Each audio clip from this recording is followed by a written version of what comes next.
afternoon, Alchemist Club. Good afternoon, Dr. R. Okay, today is a very special day for us because we are going to showcase some of the projects that we've been doing here in the Science Club.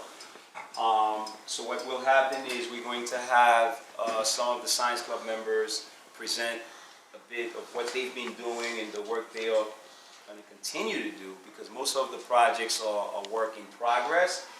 So we will have Shirley, Chica, who's going to present her project. Following her, we will have the other Science Club members who are presenting come up to showcase the work they've been doing. So without further ado, we're going to allow Shirley to start. So introduce yourself and start presenting your project. Hello, Alchemist Club. Hello, Shirley. My project is about volcanoes, so let me do that. Volcanoes. This is Yellowstone. It's a really special volcano. It has separated from the ring of fire. It has a large magma chamber. If it erupts, probably 99% of us are in danger. Also, it might cover the whole USA in ash for a very long time. This is a diagram of a volcano. It has many parts. Fun fact, did you know that some ash clouds are poisonous? Say hello to one of the world's most deadly volcanoes, the Pompeii volcano. Yes, this is the legendary volcano that killed the whole city of Pompeii. This powerful volcano erupted without warning. They had no time to run and no time to hide. These are great volcanoes. As you can see, they are greatly erupting. These great volcanoes are erupting like they mean it. Volcanoes are wonderful and have many mysteries. To learn more, watch Nova, Deadliest Volcanoes. End. Wow. That's going to be a very hard act to follow.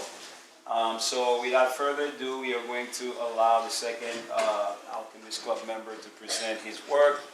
That's going to be Anthony.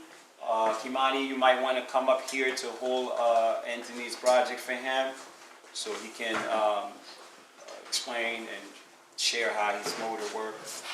This is my motor, and the motor can spin, and it can spin by the power of electricity.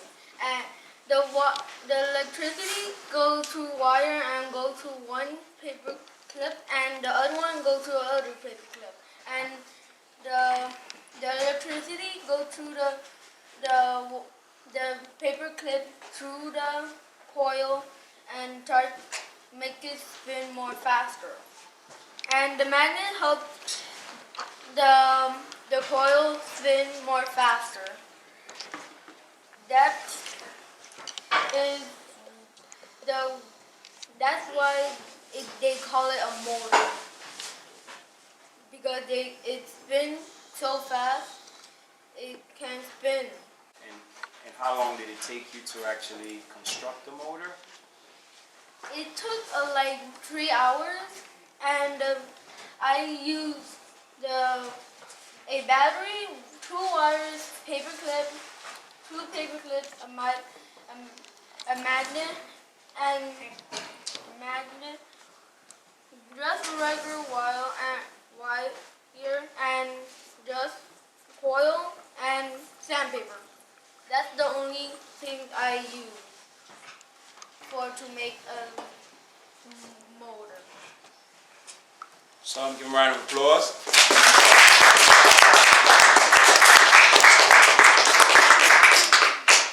Okay, we're going to have, who's next? Manuel is going to come up here. At this point, we are going to present Manuel, who has done an awesome project.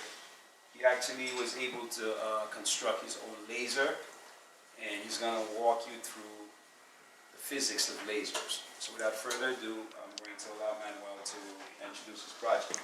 Okay, this here is my laser. It was powered by a 12.8 volt battery pack. The items that I used were originally just a few cables, the battery pack, a resistor. Those were the only items I used. So I tried it with only those items. Problem was that it did burn, but the battery's power ran out very soon and I didn't have to charge it for the battery at that time. So with the second try, I hooked it up to a 9.2 volt battery pack.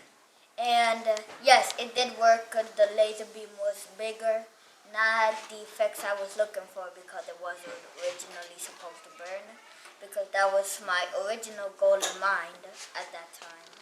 Now for the third try, me and my dad took the laser apart and then we tried it with a 19.8 volt battery pack. The diode couldn't handle it and it just fried out. So I had to wait like 2 weeks until the next diode could come. And my dad also bought a new battery pack with the charger. So it finally worked. It did burn. And I was this close to burning myself with it. So I unscrewed the battery pack and replaced the batteries with a different one. So here we go with the effects, okay?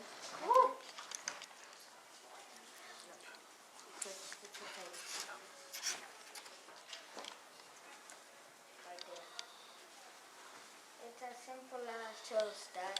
Not something too complicated, not something too hard. But what I was proud of that, my dad actually helped me put in a switch for it.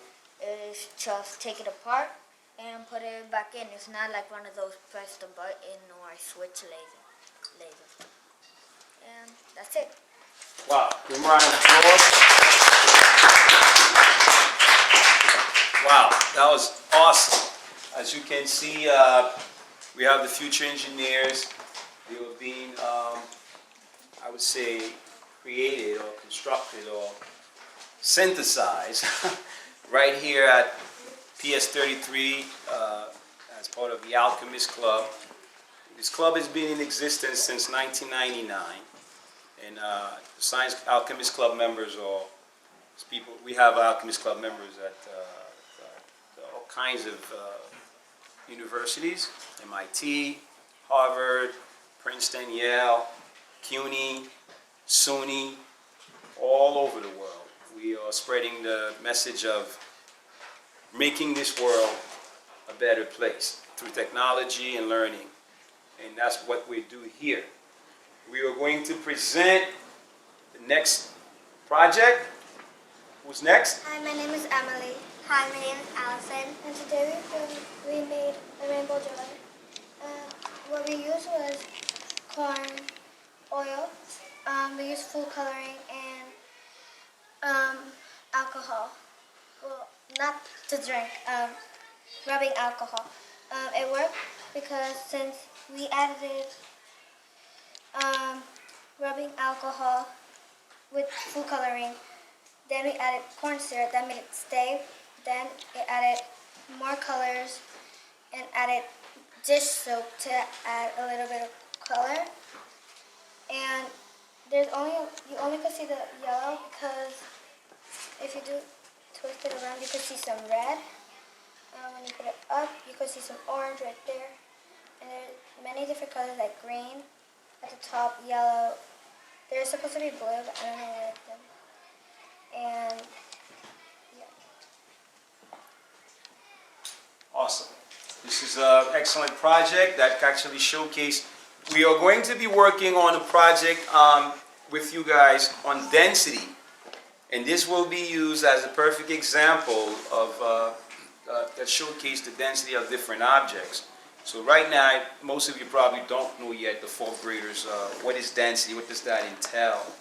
So this project, when we start next week to do the hands-on activities, I'm going to use this to explain the concept of density. So your project is actually going to help all the fourth grade students. Please give her a round of applause. Give them a round of applause.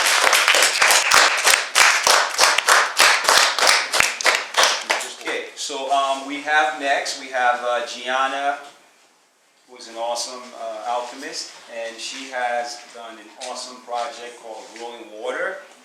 So I'm going to allow her the time to explain what she did and share it with us. Giana, you may begin. So my project is glowing water, and it really glows.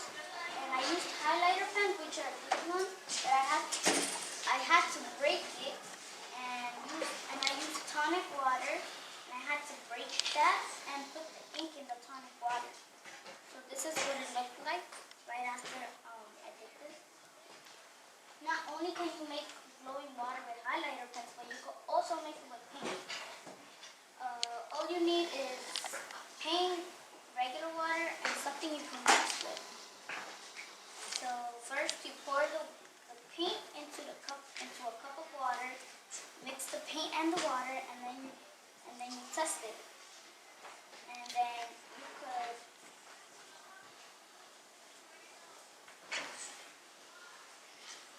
you could also make it with glowing sticks.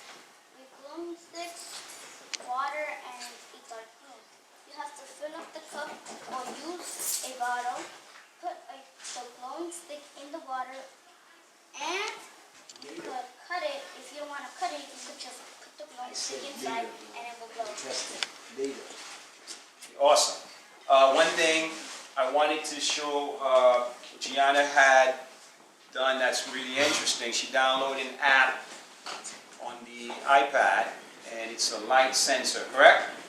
And when she uses it, she can project the light on the water. It would practically spread the light out and change the whole room into whatever particular color the water is in. So that's something that was really interesting. The fact that she not only did the project, but she was able to download a light app that she can use to show the colors. Awesome. Thank you.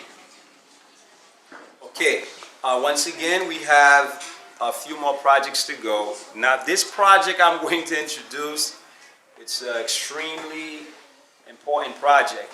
I've known Hillary for a long time, and since I've known her, I always knew that she was born to be a chemist.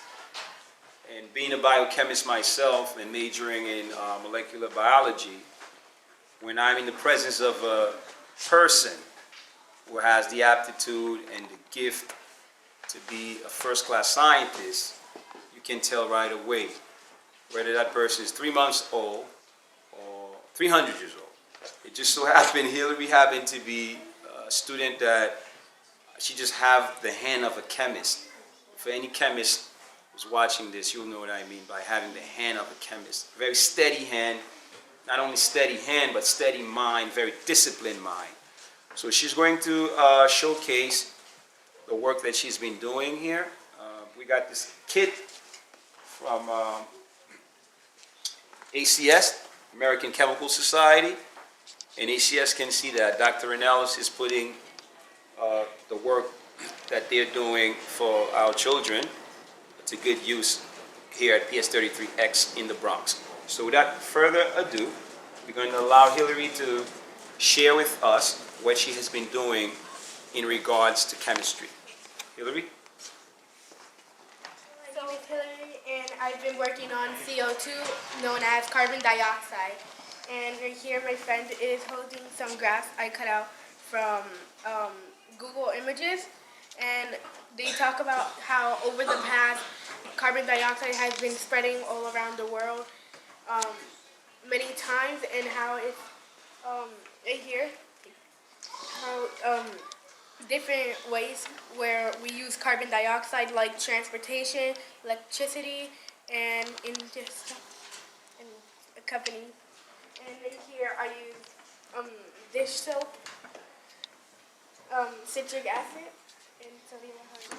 And I used one of the lessons from the Chemistry Investigating Your World, and I made it, if you can see. And it produces little carbon dioxide. And the information I got is that in Victor Higginson, he was a volcanologist who studied volcanoes, and he always tried to predict the next volcano eruption that was going to happen. And he was in the Republic of Iceland. And it was in Iceland, it was an important job because there's about 130 volcanoic mountains.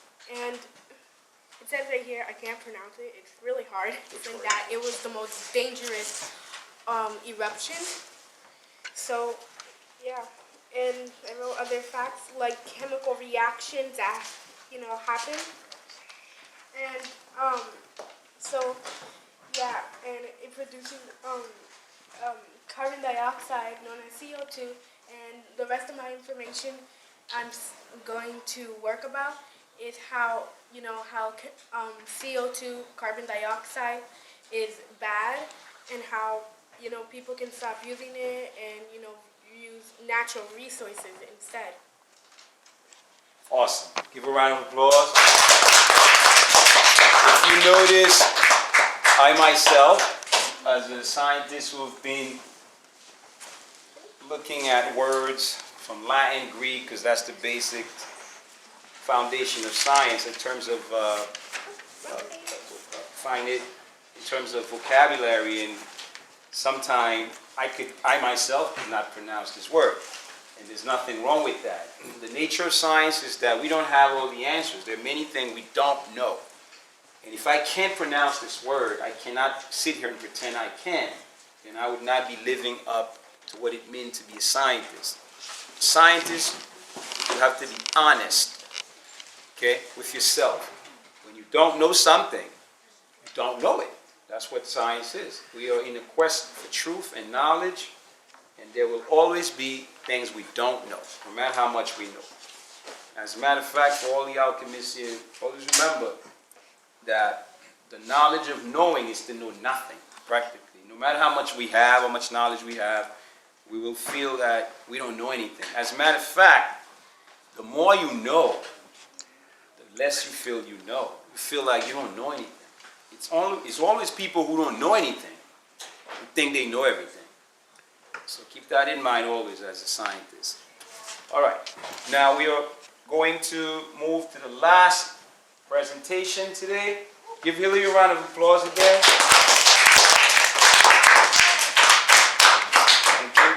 Okay, so to close our awesome presentation, we have Kimani, who is an incredible alchemist, and also we have George, who is going to assist him to showcase his work. So without further ado, I'm going to allow Kimani to walk us through what we're looking at here. You may commence. Well, this is my clay volcano that I made out of air-dried clay. It's been taking 3 days to dry. I made a giant mistake because I accidentally lifted it in the center. I accidentally tagged. But I'm going to paint it over with this red paint. The red paint's for the to make the lava red, and so maybe I might paint it over. I use the air-dried clay because after a few minutes or hours or days, it dries up and really hard. And right now, inside the clay is a bottle that when I put the vinegar and the baking soda and the dye, well, I think it's the dye, that's why I have the paint. But when I put all those things in, it won't leak out the volcano and all that stuff, and that's why I put the bottom part so it doesn't leak out. Awesome. So give him a round of applause. Okay. So this concludes the projects that we are presenting today. Now bear in mind that we are PS33. The Science Club members are 33 members. It's a very important number for us as alchemists. Okay, so what you are seeing here is a small sample, a microcosm of the kind of work that we do here in the Alchemist Club. And these kids, at the end of the year, we're going to go to the 3rd annual New York City Science Expo. And last year, presented with the special medal to showcase our presentation. And the project that we did last year were exceptional. So without further ado, I would like everyone to give all of us a round of applause.